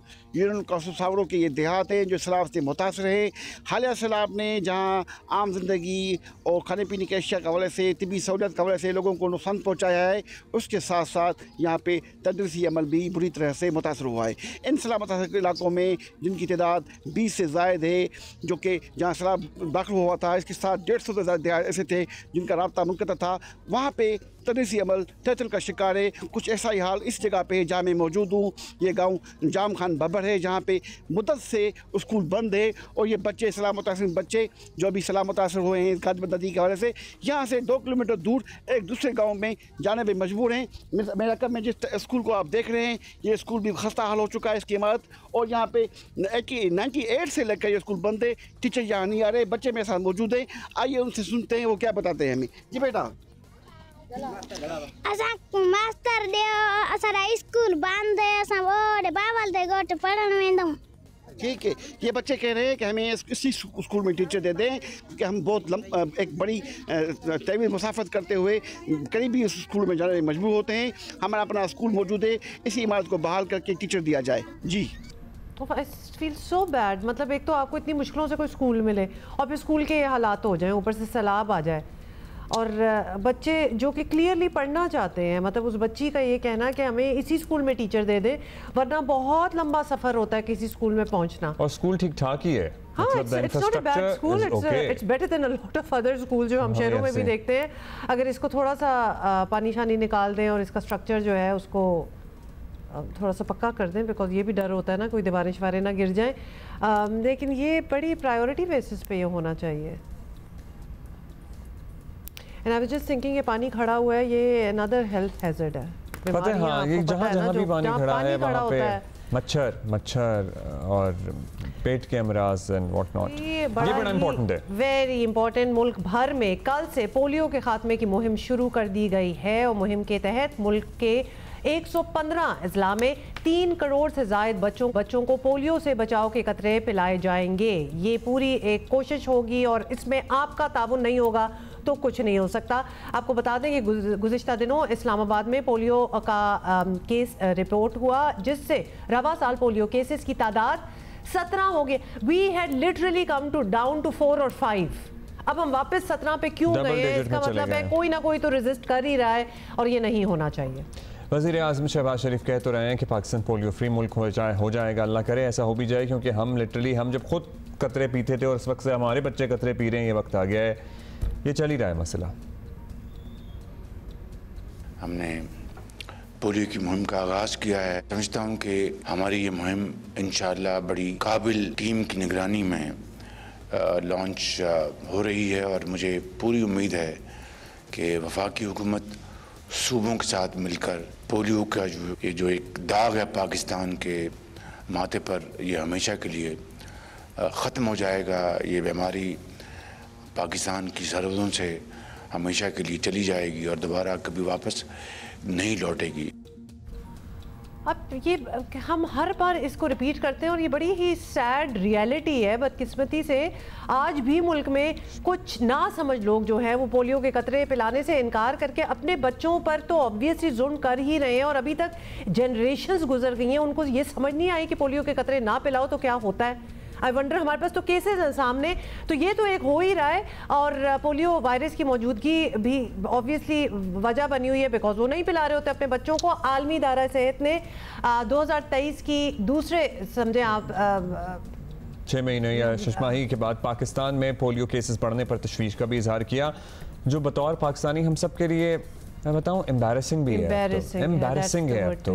इस वक्त दुनिया में सिर्फ पाकिस्तान और अफगानिस्तान में तो जंग लगी रही है ना, हमारे यहाँ भी चले हालात, अमन ओमान की सूरत हाल अच्छी नहीं रही है, लेकिन वो हालात तो नहीं थे ना जो अफगानिस्तान में, तो हमारे यहाँ क्यों नहीं खत्म हो सका? पहले नाइजीरिया का भी जिक्र होता था, मतलब हमारे बोलते इतने सालों में हम रिपोर्ट कर रहे हैं वो बिल्कुल पोलियो फ्री हो चुके हैं, यानी उनका कितना सक्सेसफुल मॉडल रहा। आयशा रज़ा फारूक साहिबा हमारे साथ मौजूद हैं। आयशा साहिबा, हम बड़ा इनकरेज करते हैं, बड़ा ही सलूट करते हैं उन पोलियो वर्कर्स को जो गर्मी, सर्दी, सहरा, रेगिस्तान, पहाड़, बर्फ में जा जा के पोलियो के कतरे पिलाते हैं बच्चों को, लेकिन at the same time we also have to figure out and think that what is not working out, कि हमारा जो फिगर 3-4 पे आ गया था वो 17 पे हो गया अब दोबारा से। जी thank you Humayun Abdullah for this very important segment. कल से हमने मुल्क में एक जो बड़े मैस स्केल पे एक पोलियो मुहिम शुरू की है, उसमें हमारे 2,86,000 पोलियो वर्कर्स पाकिस्तान में 3 करोड़ 30 लाख बच्चों को पोलियो के कतरे पिलाएंगे। तो आपने दुरुस्त फरमाया, पोलियो प्रोग्राम के असल हीरोज ही हमारे वर्कर्स हैं जो गर्मी, सर्दी, बर्फ, पहाड़, सहरा जाके हर दरवाजे को खटखटा के हमारे बच्चों को पोलियो जैसी मूलिक बीमारी से बचाने के लिए ये 2 कतरे पिलाते हैं। तो सबसे पहले तो मैं आपके प्रोग्राम के थ्रू तमाम वालिदैन जो इस प्रोग्राम देख रहे हैं उनको कहना चाहूंगी कि जब ये वर्कर्स आपके दरवाजों पर आए, इनको वेलकम करें, दरवाजे खोलें और इनकी मदद करें। ना सिर्फ उन 5 साल से कम बच्चे जो आपके घर में मौजूद हैं, बल्कि अगर आपके कम्युनिटीज में, मोहल्ले में हैं, उनको खुद सामने लेकर आए और हमारे बच्चों को पोलियो जैसी मूलिक बीमारी से बचाएं। 2024 में 17 केसेस आ गए हैं, जिसमें से 12 केसेस सिर्फ बलूचिस्तान से और 5 जिला किला अब्दुल्ला, डिस्ट्रिक्ट किला अब्दुल्ला से है। तो अभी हाल ही में हमारे वजीर आजम की निगरानी में बहुत सख्ती से उन्होंने हमें एक डायरेक्शन दी है कि पोलियो प्रोग्राम को दोबारा से एक इमरजेंसी प्रोग्राम की तरह चलाया जाए, और हमने सूबाई हुकूमतों के साथ मिलकर, जिला इंतजामियों के साथ मिलकर एक मजबूत हिकमत अमली बनाई है, स्ट्रेटेजिक रोड मैप 246, जिसमें 2 महीने जुलाई और अगस्त के हमने स्पेंड किए थे, पॉज दिया और देखा, जैसा कि आपने कहा, कि क्या चीजें हैं जो पोलियो प्रोग्राम में पास्ट में हमें मदद दी है और क्या चीजें, चैलेंजेस, गैप्स हमें ओवरकम करके आगे की तरफ बढ़ने की जरूरत है।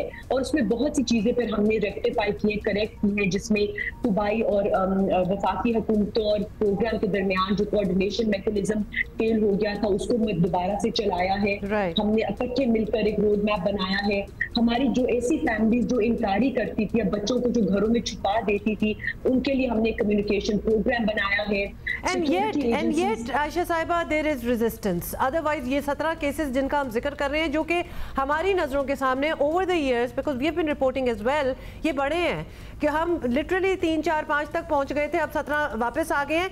ये जो resistance की हम बात कर रहे हैं, बच्चों को छुपा देना, ना बताना, resist करना, मतलब मरने मारने पे उतर आना, ये इस पे तो मेजर किस्म की जहन साजी की ज़रूरत है। वी नीड टू रियली री एजुकेट पीपल, क्योंकि ये तो 2 pronged स्ट्रैटेजी होगी। एक तो हम नई कतरे पिलाएंगे अपने बच्चों को और हम भी उस रिग्रेसिव माइंडसेट में फंसे रहेंगे।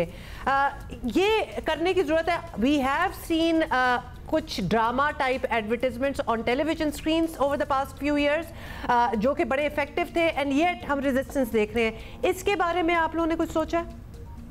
जी हाँ, एक तो I would like to add here कि पाकिस्तान में 2 या 3 केसेस नहीं, बल्कि जनवरी 2021 से फरवरी 2022 तक 14 महीने पाकिस्तान में कोई पोलियो का केस रिपोर्ट नहीं हुआ।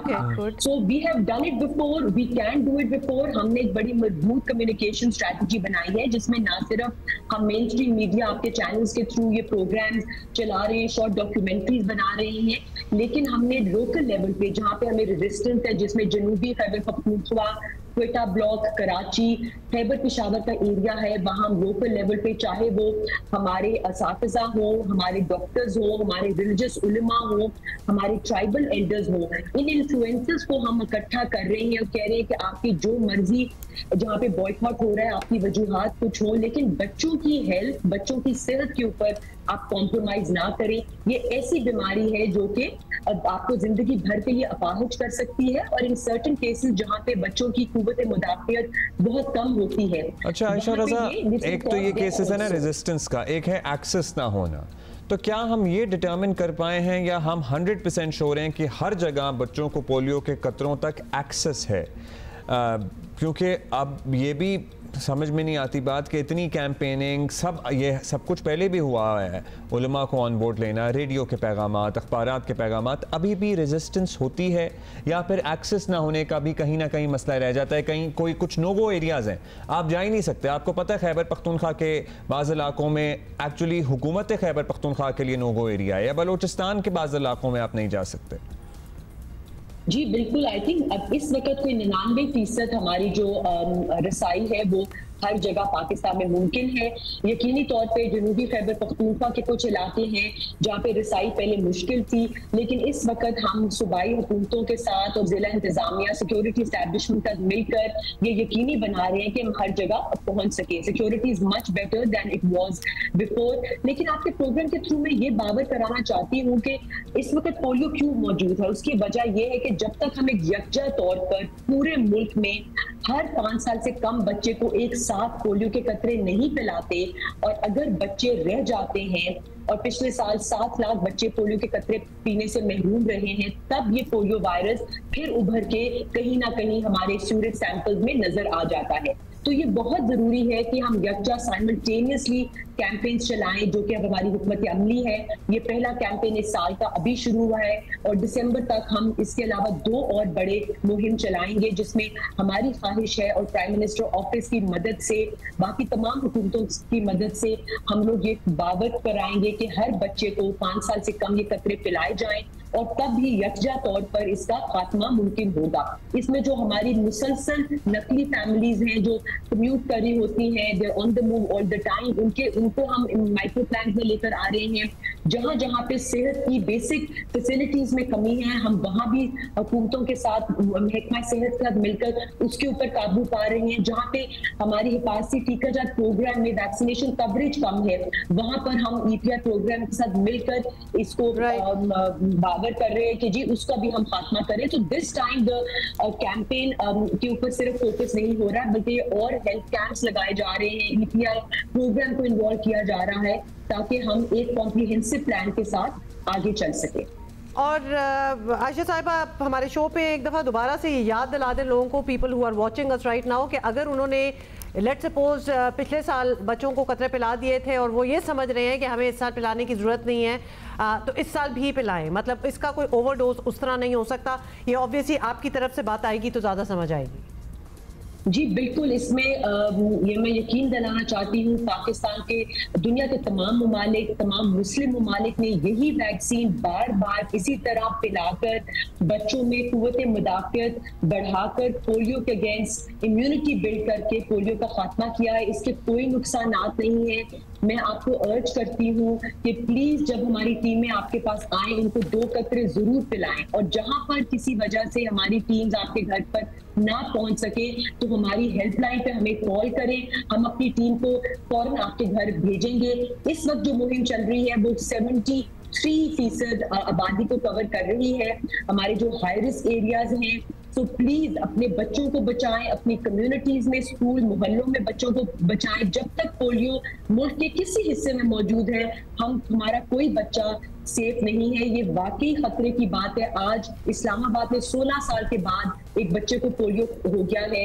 पंजाब में चकवाल में बहुत सालों बाद एक केस आया है, बावजूद इसके कि यहाँ पर रूटीन इम्यूनाइजेशन भी बेहतर है, लेकिन जब तक पोलियो कहीं भी मौजूद है मुल्क में, हमारा कोई बच्चा इस खतरे से सिक्योर नहीं है। तो प्लीज आगे आए, हम अपने बच्चों को प्रोटेक्ट करें अपनी कम्युनिटीज में, और हमारी पोलियो टीमों को जो आपकी खिदमत के लिए घर घर जाती हैं उनका साथ दें और हमारा साथ दें, ताकि हम जल्द अपने मुल्क से, इस खित्ते से पोलियो का खात्मा कर सकते हैं इंशाल्लाह। आयशा रज़ा फारूक साहिबा, thank you so much for being with us, वज़ीर आज़म की फोकल पर्सन बराए पोलियो। एक चीज़ और मैं यहाँ ज़रूर कहूँगी, लुक आउट फॉर देम। अगर आपको लगता है ये मुहिम, जो कि हम आपको रोज़ ही बता रहे हैं कि मुहिम शुरू हो गई है पोलियो की, अगर आपको लगता है कि 2-3 दिन गुजर गए हैं और आपके घर बच्चे भी हैं और कोई टीम नहीं आई, लुक फॉर देम। तो ये नहीं आए और जी जान बच गई, ये वाला एटीट्यूड नहीं चल सकता।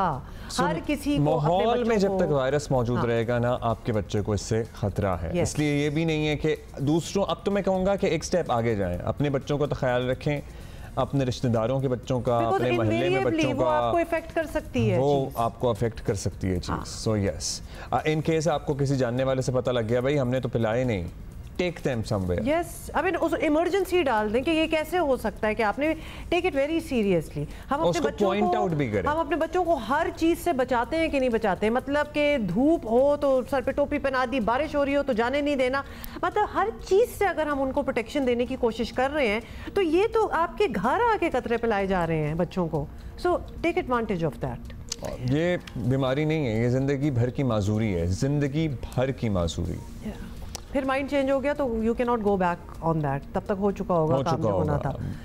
अभी हम आगे बढ़ेंगे और वो कहते हैं ना पहले तोलो फिर बोलो। अच्छा, मगर ये बात इमरान खान के सिपाही कहलाने वाले खैबर पख्तूनख्वा के वज़ीर आला अली अमीन गंडापुर को कौन समझाए। इस्लामाबाद जलसे में अपने सियासी मुखालिफिन, खा वो मर्द हों ख़वातीन हों, जो कहा सो कहा, लेकिन सहाफ़ियों और ख़ास तौर पर ख़वातीन सहाफ़ियों के बारे में जो ज़ुबान इस्तेमाल की वो इंतहाई शर्मनाक है। और मतलब ट्रेजेडी ये है कि इनकी अपनी ही पार्टी के लीडरान और सीनियर लीडरान, चाहे वो उमर अयूब हों, चाहे वो बैरिस्टर गौहर हों, वो अनकंडीशनल अपॉलॉजी करते रहे। मतलब उनके लिए एक बड़ी एम्बैरेसिंग सिचुएशन बना दी गई है, पहली बार नहीं ये करते रहते हैं।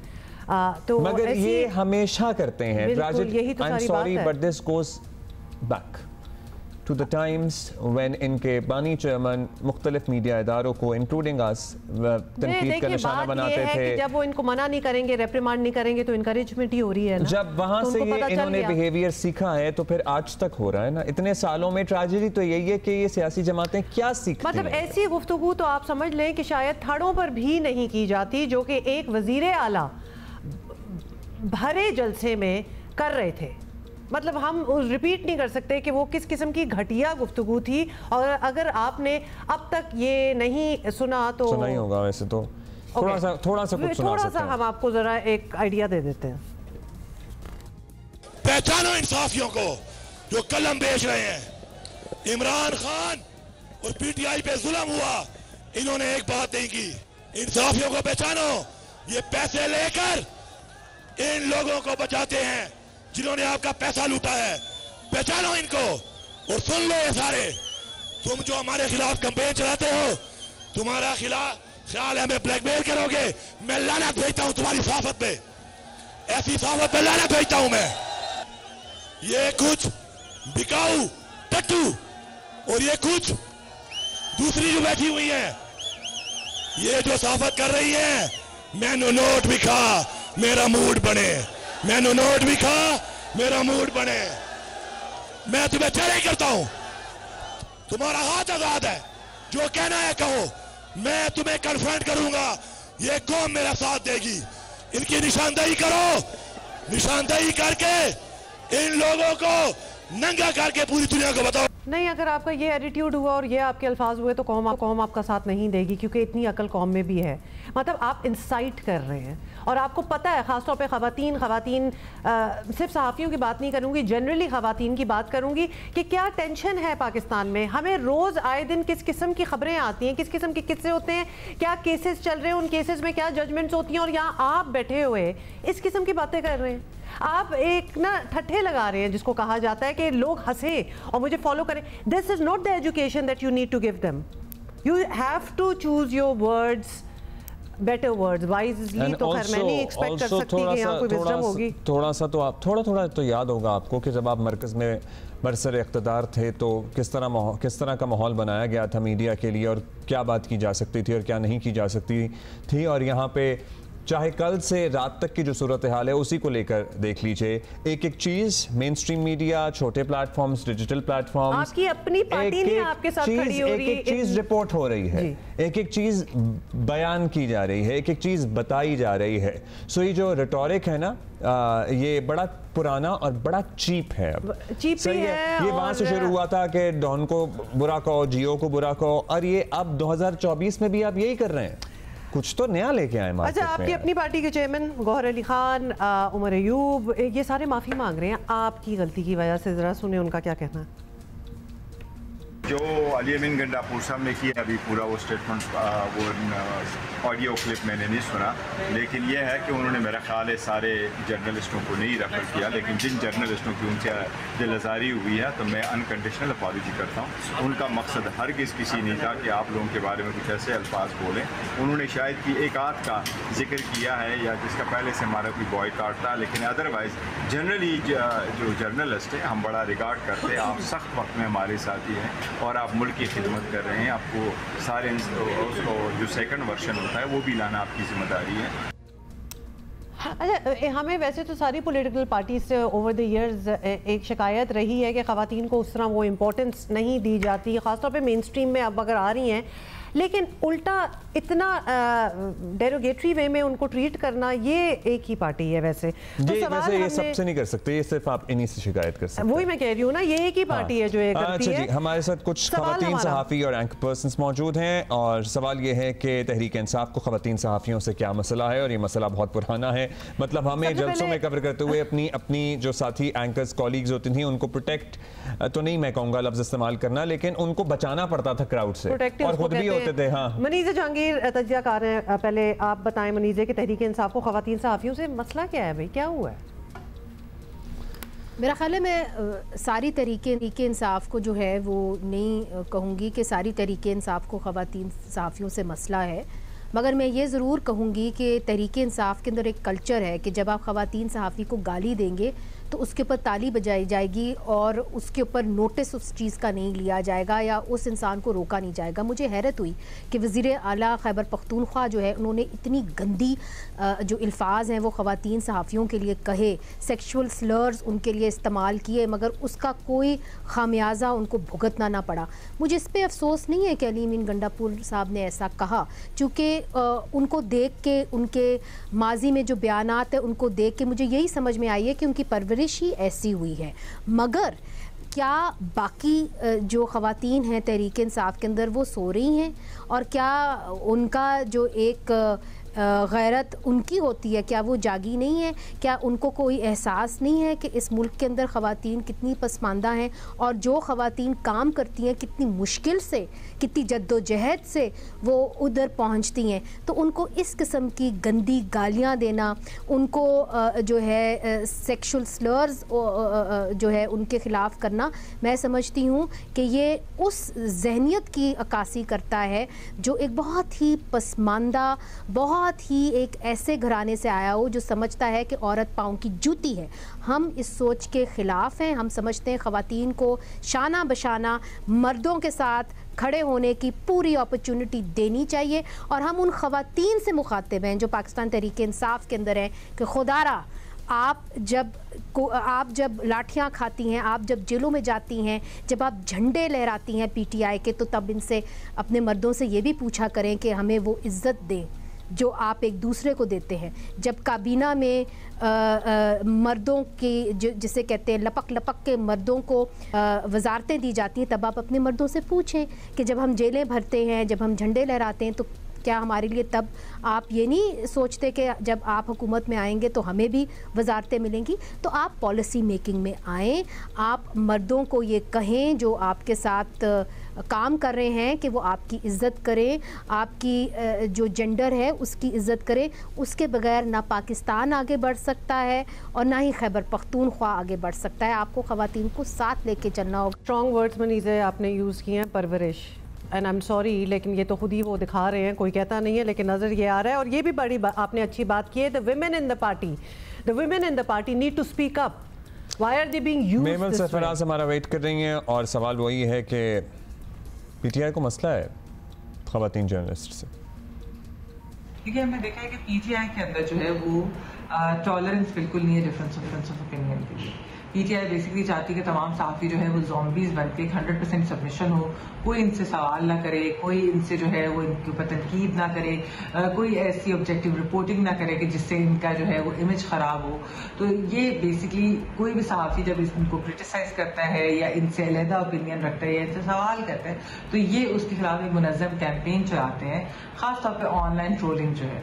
और जहाँ तक ख़वातीन सहाफ़ियों की बात है, तो आपने देखा होगा कि अगस्त 2020 के अंदर हम तमाम खवातीन सहाफ़ियों ने एक स्टेटमेंट जारी की थी, यही बताते हुए कि किस तरीके से पीटीआई जो है वो खवातीन सहाफ़ियों को उनकी रिपोर्टिंग की वजह से, उनकी एनालिसिस की वजह से, उनके ओपिनियन की वजह से उनको टारगेट करती है। और देखिए इसके अंदर तो बिल्कुल एक मिसोजिनी का एलिमेंट बिल्कुल शामिल है, इनकी लीडरशिप के अंदर सेक्सिज्म का है, जिस किस्म की ये ज़बान इस्तेमाल करते हैं खवातीन के लिए, खासतौर पर खवातीन सहाफ़ियों के लिए, तो उससे काफ़ी नज़र आता है कि बेसिकली इनको जो स्ट्रॉन्ग ओपिनियनेटेड खवातीन, इंडिपेंडेंट खवातीन जो इनके वाला ओपिनियन नहीं रखते, उनसे इनको बहुत ज़्यादा मसला है, जैसा कि एक पेट्रियार्कल सोसाइटी के अंदर या एक मिसोजिनिस्ट जो मुआशरा होता है उसके अंदर होती है। तो ये पीटीआई जो है उसकी इनकी लीडरशिप अक्कासी करती है। Thank you mammal. एंड अभी हमारे साथ हैं हमारी कॉलीग एंकर पर्सन अफसा कोमल, और सवाल उनसे भी यही है। बिल्कुल, सवाल यही है कि तहरीक इंसाफ को खवातीन सहाफ़ियों से क्या मसला है, एक्चुअली खवातीन से क्या मसला है? मैं समझती हूँ अली अमीन गंडापुर ने कल इंतहाई लग़्व गुफ्तगू की, इंतहाई अफसोसनाक और शर्मनाक गुफ्तगू उनकी तरफ से की गई है। बिलखुसूस अगर देखा जाए कि वो किस मनसब के ऊपर फायज हैं, बिल्कुल मुनासिब नहीं थी उनकी बातचीत।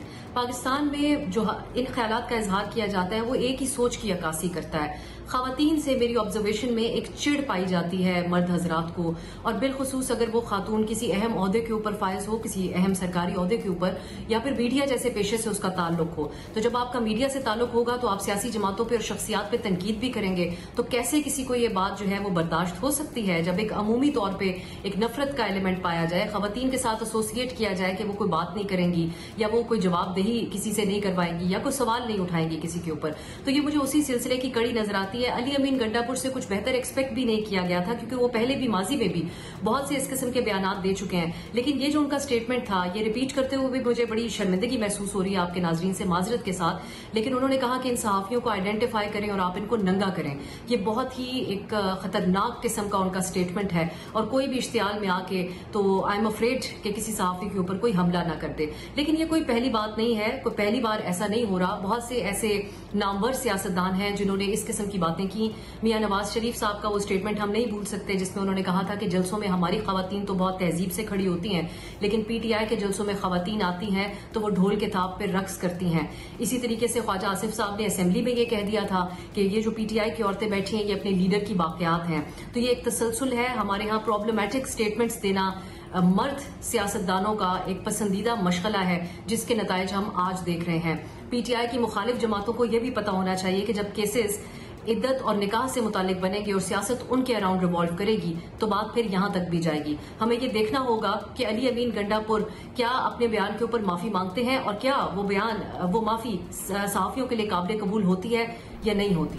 बिल्कुल, ये तसलसल है वहाँ उस माइंडसेट का जिसका आपने तस्करा किया अफसा। और चिड़ जो इसलिए है क्योंकि हमारा माइंडसेट ये है, क्योंकि औरत को ये लोग, इनमें से बहुत से लोग जिनके घरों में ऐसा माहौल है, कमतर समझते हैं अपने आप से। आपने चॉइस ऑफ वर्ड जो चिड़ है ना वो वाकई फील होती है, चिड़ है। और ख़ासतौर पे सही आपने कहा कि किसी पोजीशन पे अगर औरत हो, विच मेक्स यू फील कि जो जिस पोजीशन पे इनकी अपनी पार्टी में ख़वातीन हैं, are they being used, are they props just because हमने खाना पूरी तो करनी है ना कि हमारी रिप्रेजेंटेशन भी है।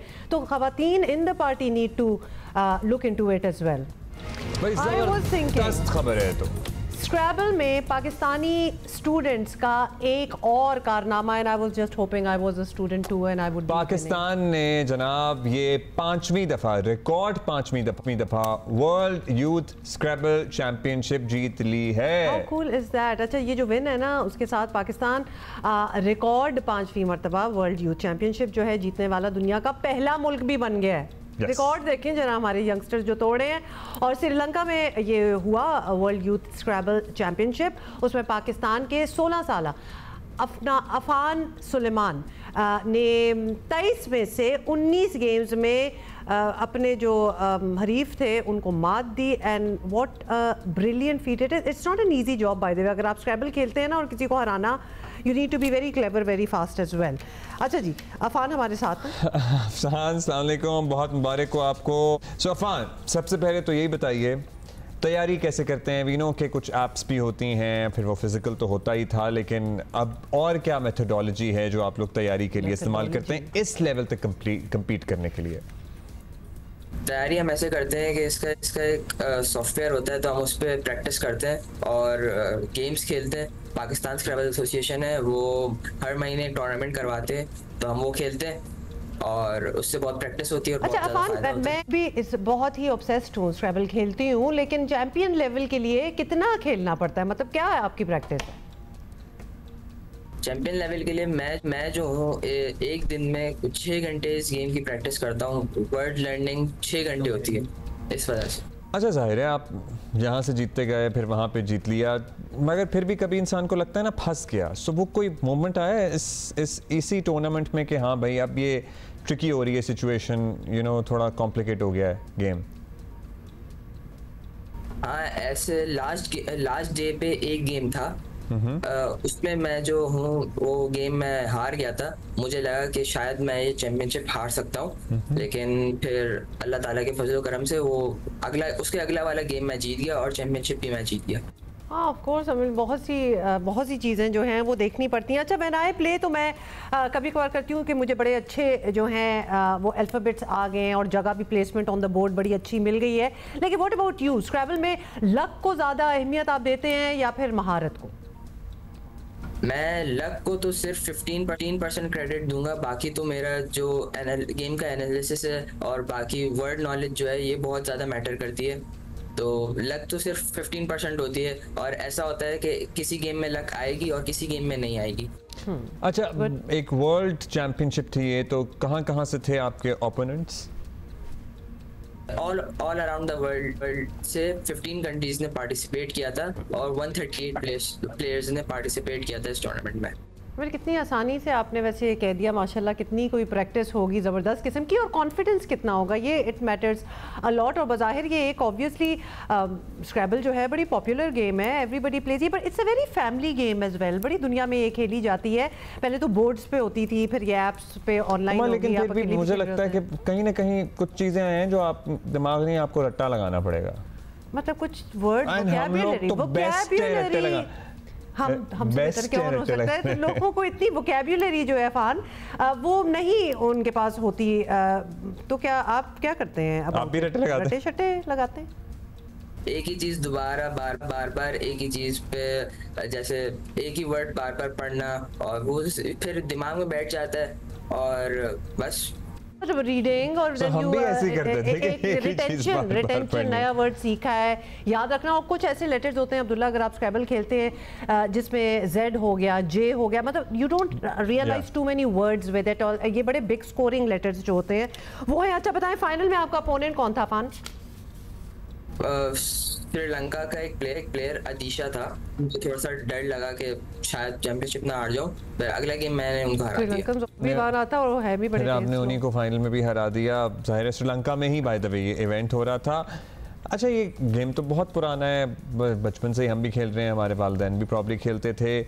मुझे ये फीलिंग थी जैसे जेन जी, आपको पता है उनके अपने शौक हैं, अब हम सही टर्म यूज कर रहे हैं, उनके अपने शौक हैं, तो वो उसमें भी इतना ही पॉपुलर है या मिलेनियल्स तक खत्म हो गया है? अच्छा बाय द वे एक disclaimer, I don't really understand Gen Z और मिलेनियल और बूमर्स और मतलब चलिए वो मैं आपको समझाऊंगा। हाँ, ये मुझे नहीं समझ आता। ईयर बाय ईयर से decade by decade don't categorize और इस तरह अपना टाइम सब बताएं भाई जेन जी वालों। हमारी जनरेशन में ये गेम ज्यादा पॉपुलर है क्योंकि जो यंगस्टर्स है ना वो ही इस गेम को डोमिनेट करते हैं। मेरा एक छोटा भाई भी है अहमद सलमान, तो वो तो पहले के 2 दिन चैंपियनशिप के फर्स्ट पे ही थे, तो लास्ट डे थोड़ा उनका शायद बैड लक हो गया तो 11th पर आ गए, लेकिन उन्होंने तो दोनों दिन इस गेम को डोमिनेट किया। ऑलराइट, ज़बरदस्त। अच्छा now I am curious, I could also tell you कि मेरा कौन सा बड़ा हाई स्कोरिंग वर्ड था, लेकिन सबसे ज़्यादा high points high scoring word आपने क्या बनाया और कितने पॉइंट्स थे? मैंने बहुत सारे हाई वर्ड्स बनाए हैं, कोई ऐसा सच है नहीं, लेकिन इस टूर्नामेंट में मैंने एक 158 पॉइंट्स का वर्ड खेला था। बहुत ज़्यादा कॉम्प्लिकेटेड वर्ड था। It is ALMAGEST. Soma, you believe? Can I just say, Afan, कि I made a word of 148 points recently और उसमें दोनों वो ट्रिपल वर्ड स्कोर्स आ रहे थे। इस मुझे भी डालो, मैंने इस चैंपियनशिप में जाना है, हमारे वक्तों में ये चैंपियनशिप क्यों नहीं थी? It's my question. अच्छा जी अफान आगे बताएं, क्या करना है भाई? कौन से टूर्नामेंट्स आपने खेलने, आगे क्या इरादा है, क्या हो रहा है, कहाँ जा रहे हैं? अभी एक ऑनलाइन टूर्नामेंट है, HHS स्कूल उसको होस्ट कर रहा है, तो वो मैं खेलूंगा, ऑनलाइन टूर्नामेंट है। और उसके बाद हम नवंबर में जाएंगे इंडिया, वहाँ पे है AYSC Asian youth travel championship, तो वहाँ पे भी इंशाल्लाह मैं जाऊंगा और इंशाल्लाह जीतने की कोशिश करूंगा ये वाला टाइटल भी। Thank you, best of luck. Afan, Salman and the brothers, इनके भाई जो हैं वो भी स्क्रैबल खेलते हैं, तो नेक्स्ट चैंपियंस वो भी हो सकते हैं। बड़ी ज़बरदस्त किस्म की गेम है और अच्छा आपका टाइम भी गुजर जाता है, आपकी नॉलेज भी बढ़ रही होती है, नए वर्ड्स, वोकेबलरी जो आपको पता चलती है।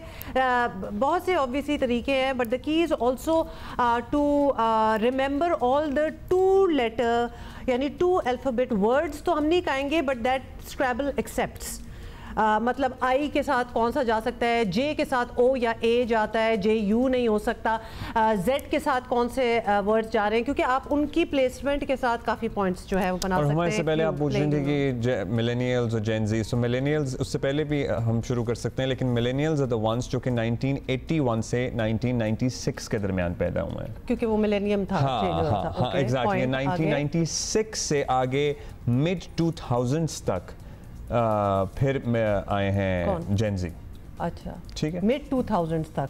तो अब तो हम इससे बाद फिर अल्फा हैं। कौन से वाले हैं? मिड 2000s के बाद नहीं, ये तो मिलेनियल्स ही होंगे, आई एम श्योर। नहीं, इसकी बात नहीं करी मैं, आजकल की जो अभी बिल्कुल जो छोटे वाले हैं, वो छोटे, वो अल्फाज हैं, वो अल्फा हैं।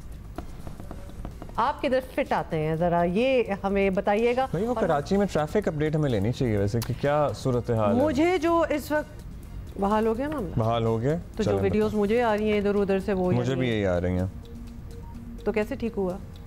ओह वेल, आगे चलते हैं। अच्छा जी, पुलिस का फ़र्ज़ है मदद। आपकी शिकारपुर में पुलिस ने भी डाकुओं के हाथों लुटे पुटे और ज़ख्मी शख्स को मदद की पेशकश का फ़र्ज़ निभाया। ये वाक़या सुनकर सिंध पुलिस के किरदार पर बड़ी शर्मिंदगी हो रही है। हुआ क्या है उमा, एग्जैक्टली क्या हुआ है?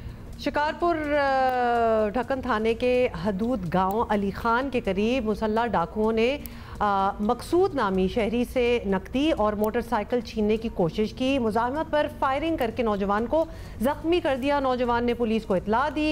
इस दौरान एक पुलिस एहलकार ज़ख्मी शख्स से हस्पताल पहुंचाने पर 1000 रुपये रिश्वत मांगने लगा। ज़ख्मी नौजवान ने ये सारा वाक़या सोशल मीडिया पर शेयर कर दिया और ये भी कहा कि डाकुओं ने रकम लूट ली, अब पुलिस वालों को पैसे कहाँ से दूँ। कितनी कोई दर्दनाक बात है ये। हमें ज़रा ज़्यादा डिटेल में बता रहे हैं नुमाइंदा जियो न्यूज़ मुकेश रुपेता हमारे साथ हैं, उनसे ज़रा पता भी कर लेते हैं क्या हुआ था, कब हुआ था, बताइएगा मुकेश। ढक्कन थाना की हदूद में लिंक रोड पर 3 नामालूम मुसल्लह अफराद ने शहरी मकसूद बुरड़ो से मोटरसाइकिल और नकदी छीनने की कोशिश की। मज़म्मत पर उन्हें ज़ख्मी कर दिया, जबकि शहरी से नकदी छीनकर फरार हो गए, जबकि मज़म्मत पर शहरी ने अपनी मोटरसाइकिल बचा ली। उसके बाद शहरी ने पुलिस को इतला दी कि मेरे साथ ये वाक़या हुआ है। पुलिस मोबाइल वहाँ पहुँची तो पुलिस मोबाइल में मौजूद हेड कांस्टेबल था रियाज भुट्टो, उसने शहरी को जो है एक पेट्रोल पंप पर जाके खड़ा कर दिया और वहाँ पे बोला कि 1000 रुपये मुझे दोगे तो फिर मैं आपको अस्पताल पहुँचाऊँगा। जिस पर शहरी ने कहा कि मैं पहले से ही जो है लूट चुका हूँ, मेरे पास पैसे नहीं हैं, आप मुझे अस्पताल पहुँचाओ। 1 घंटे तक जो है शहरी को वहाँ पे बिठा दिया गया, जिस पे बाद शहर लोग इकट्ठे हो गए। फिर शहर लोगों ने उसकी वीडियो रिकॉर्ड की, जिस पे शहरी ने इल्ज़ाम लगाया पुलिस पे कि वो 1000 रुपया अस्पताल ले जाने का मांग रहे हैं। तो जैसे ये सोशल वीडियो जो है वायरल हुई तो SSP शिकारपुर शाहजेब चाचा ने जो है नोटिस लेते हुए हेड कांस्टेबल ढक्कन थाना का जो है रियाज भुट्टो उसको मुअत्तल करके लॉकअप कर दिया है और इंक्वायरी DSP घड़ी यासीन की सरबराही में जो है एक बड़ी कमेटी जो है मुकर्रर कर दी है, जो 24 से 48 घंटे के अंदर रिपोर्ट पेश करेगी और उसके बाद मजीद कार्रवाई जो है पुलिस एहलकार। चलिए जी, नोटिस भी हो गया, भी हो गए, अब होपफुली इंक्वायरी हो और फिर सज़ा भी हो। हाँ, तो ये बताएं ना कि पुलिस तक ये बात पहुंची, तो अब तक क्या एक्शन लिया गया है? We are very curious to know. कोई मुकदमा वगैरह दर्ज करने तक बात पहुंची है मुकेश? जी, जैसे कि मैंने आपको बताया कि ये वीडियो वायरल हुई तो शहरी है उसने इल्ज़ाम लगाया था पुलिस पर कि 1000 रुपये पुलिस हेड कांस्टेबल रियाज भुट्टो मांग रहा था।